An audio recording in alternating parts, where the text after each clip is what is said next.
Greetings, friends, family, and survivors. I was asked to make a video about our solar system on the trailer. Normally the batteries are clear full at 10 in the morning, but we've been doing laundry all day.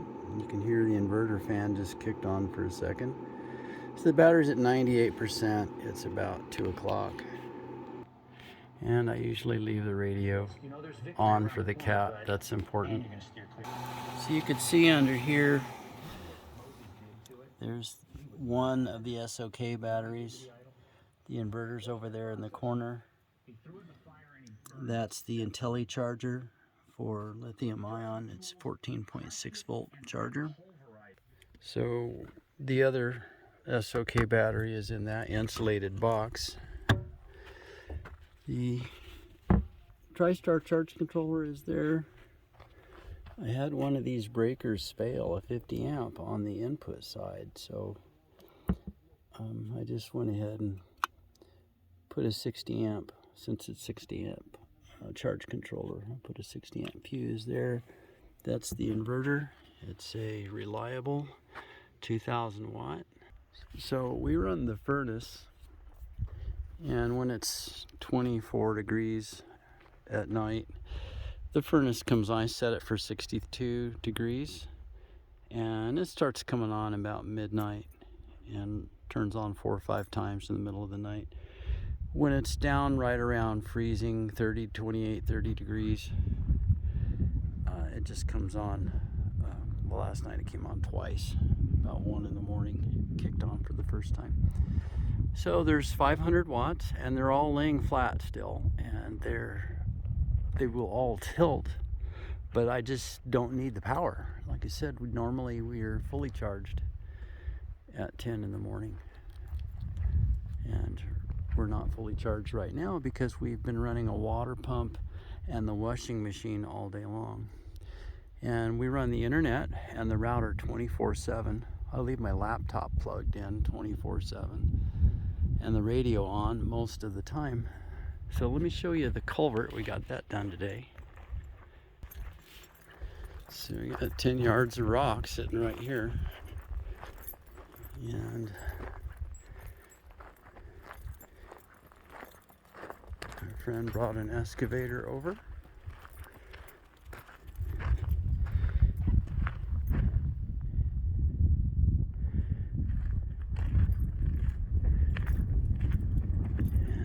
To grab the root rake and brush this ditch all the way down. Gibbs, you're not supposed to be out here. Go back inside. Go on, back inside. So that's done, and while he was here we had him dig a ditch. So I'll need to put power from the solar shed. Not a big conduit. I might go a 1-inch conduit. And this is about the middle of the house, where the house is going to go. So this will stub power and water up right here. And we hit bedrock. So it's a track layer excavator, and get some dynamite. You could probably go deeper. Anyway, that's as deep as we could get it, and if I have to mound dirt over it to keep it from freezing, that's what we're going to do.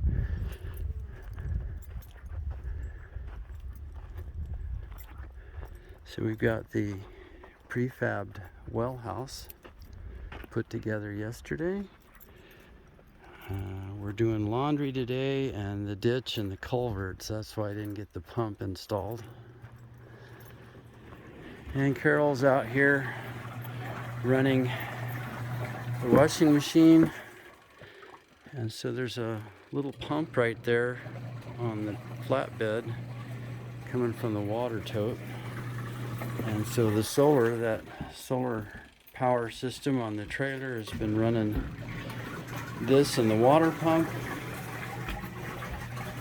and the internet, and it's time consuming. Once we get the well going, In the back of this shed, we'll put the washer and our normal front loader washer and dryer, and one of our bigger propane water heaters. And then this won't take her all day long like it does now. So the plan is to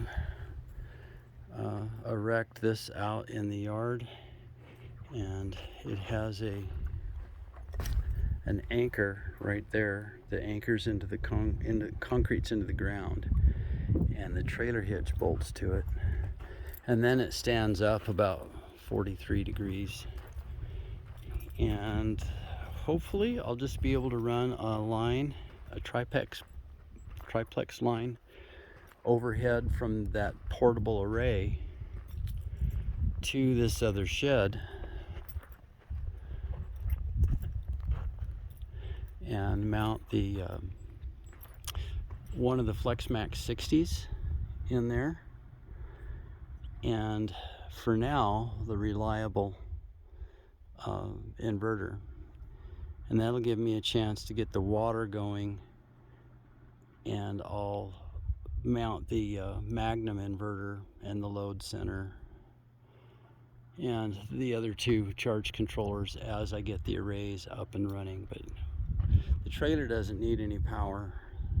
We just need the well to run, and it'd be a good chance to test it out to see if that reliable high frequency inverter is going to be able to handle a 1/2 horsepower pump long term.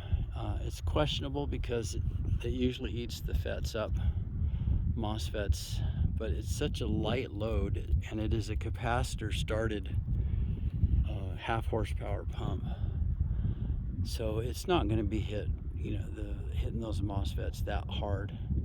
If it doesn't work out, we'll just run the well off the Magnum, which doesn't have any FETs in it at all. It's a low wave, and we know it'll do it. So what else do I got going? I think I put together started on the pressure tank, getting it ready to go. Got the manifold in and the pressure switch and a water-filled, liquid-filled gauge. So I think we're getting closer.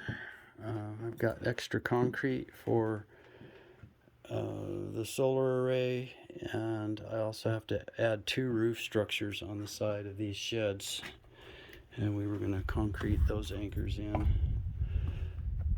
So that's what we've got going. I need to get back to the other side of the Cascades and pick up the rest of the pipe panels, and we'll be able to put a 40 by 60 turnout for the mare. And Carol, I think she pounded in a dozen fence posts yesterday. And if I'm not careful, she'll be asking me to stretch wire. She's really a go-getter. Yep, anyway, that's what we've got going. Hope everybody's doing well. Gonna kind of put these up, shorter videos for now, kind of a daily thing, what's going on. All right, have a blessed day.